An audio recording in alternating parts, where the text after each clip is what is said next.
Hello students, आज हम ninth class में 4.3 के नेक्स्ट क्वेश्चन करेंगे। नेक्स्ट क्वेश्चन है 5। क्या कह रहा है? From the choice of the below select the equation whose graphs are in figure A and B. तो ए फिगर की भी अपने को 3 इक्वेशन दे रखी हैं और बी फिगर की भी 3 इक्वेशन दे रखी हैं।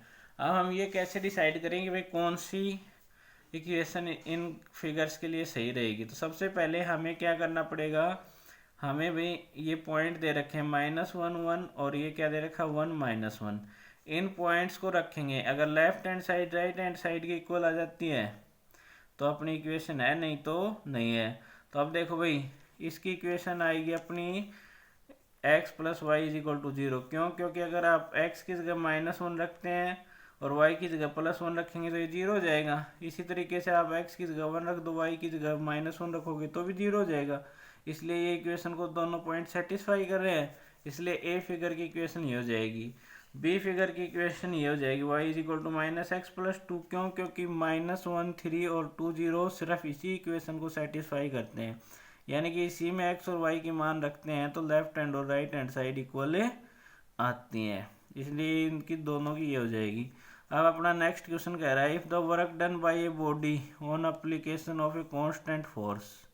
एक कांस्टेंट फोर्स के अप्लाई करने पे किसी भी बॉडी द्वारा कार्य किया जाता है, वो directly proportional to the distance travelled by the body. वो डायरेक्टली प्रोपोर्शनल किसके होता है भाई? डिस्टेंस ट्रेवल्ड के। So this is in the form of an equation in 2 variable. तो इसको 2 वेरिएबल इक्वेशन में हमें शो करना है and plot the graph by the same taking constant force as 5 units. और फिर इसका क्या करना है, अभी ग्राफ बनाना है, क्या करके कांस्टेंट फोर्स 5 यूनिट लेके। तो also read from the graph the work done when distance travelled by body is 2 unit and 0 unit. तो मैंने भाई डिस्टेंस को तो x मान लिया और वर्क डन को y मान लिया, तो इक्वेशन क्या हो जाएगी y = 5x हो जाएगी। अब इसमें जब 2 यूनिट डिस्टेंस है तो ये 10 यूनिट आ जाएगा और 0 होगा तो 0। अब मैं इसका आगे आपको ग्राफ प्लॉट करना बताऊंगा। तो देखो ये अपनी इक्वेशन y = 5x थी, तो हमने x की जगह 1 रखा तो y 5 आ गया, और x की जगह -1 रखेंगे तो y -5 आ जाएगा। तो अब इसको हमने यहाँ पे प्लॉट कर दिया। ये पॉइंट क्या हो जाएगा अपना भाई 1 और 5 हो जाएगा, और ये नीचे वाला -1 और -5 हो गया, और ऊपर वाला पॉइंट हो जाएगा 1 और 5। इस तरीके से इसका ग्राफ प्लॉट हो जाएगा। अब नेक्स्ट क्वेश्चन में भी क्या कह रहा है कि Yamini and Fatima 2 students of 9th class of a school together contributed Rs 100 to World the Prime Minister Relief Fund to help the earthquake victims. Find a linear equation which satisfy the data. Draw the graph of the same data. हमें क्या करना है भाई, इन दोनों ने 100 रुपये किए हैं, तो मान लो हम मानेंगे कि लेट यामिनी ने कंट्रीब्यूट किया x, फातिमा ने कंट्रीब्यूट किया y। तो इक्वेशन क्या हो जाएगी अपने x + y = 100। तो अब हम इसे क्या बनाना है, ग्राफ बनाना है। तो ग्राफ बनाने से पहले उसके पॉइंट निकालेंगे। तो हमने y = 0 रख दिया तो x 100 आ गया, और y = 100 रख देंगे तो x 0 आ जाएगा। तो अब वही पहले तो हम 1 2 डिनोट करते थे, अब इसमें 100 तक है, तो इतना बड़ा ग्राफ तो हम बना नहीं सकते, इसलिए हम 1 यूनिट बराबर क्या ले लेंगे 20 ले लेंगे। ठीक है, तो मैंने यहाँ 20 40 60 80 और 100 ले लिया, और इसको क्या कर दिया भाई इन पॉइंट्स को कार्टेशियन प्लेन में शो कर दिया, यानी कि ग्राफ पे शो कर दिया। अब देखो भाई नेक्स्ट पार्ट, नेक्स्ट क्वेश्चन में क्या कह रहा है, in America and Canada temperature is measured in Fahrenheit where in countries like India it measured in Celsius.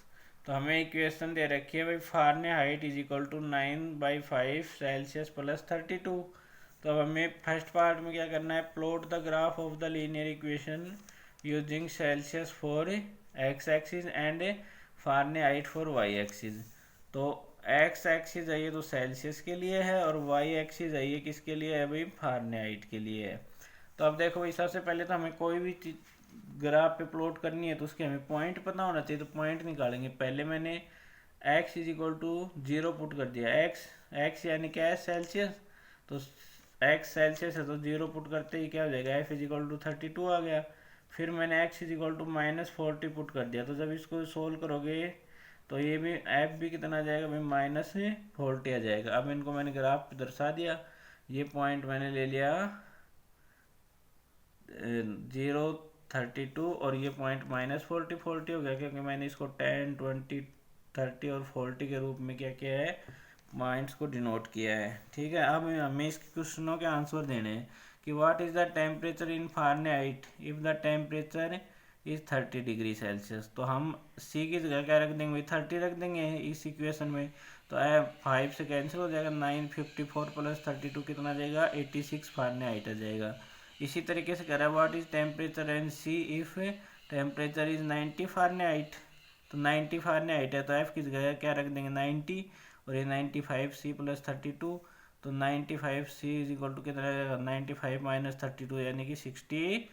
तो C = आएगा, इधर आएगा एक गुणा में, इधर आएगा डिवाइड में जाएगा, तो इसकी क्या हो जाएंगे, चेंज हो जाएंगे। तो ये 9 से 7 कट गया, यानी कि C आ गया 35 डिग्री सेल्सियस। अब अगले किस पार्ट में क्या कर रहा है, if the temperature is 0 degree Celsius find the temperature in Fahrenheit, और if temperature is 0 Fahrenheit find in Celsius. तो हम सेल्सियस की जगह 0 रखेंगे तो फारेनहाइट 32 आ जाएगा, और जब फारेनहाइट की जगह 0 रखेंगे तो अपना क्या आ जाएगा भाई, ये 32 इधर जाएगा तो माइनस का हो जाएगा, तो 9/5C। तो C = -32/5/9, और इसको डिवाइड करोगे तो -7.8 अप्रोक्सीमेटली आ जाएगा। ठीक है भाई, सेल्सियस। अब अगले क्वेश्चन में क्या पूछ रहा था, इस अगले पार्ट में ये पूछ रहा था कि ऐसा कौन सा टेम्परेचर है जिसपे सेल्सियस और फारेनहाइट दोनों सेम होंगे। तो भाई ये मैंने यहाँ पे आपको ग्राफ में बताया था, -40 और 40 इसका आंसर हो जाएगा।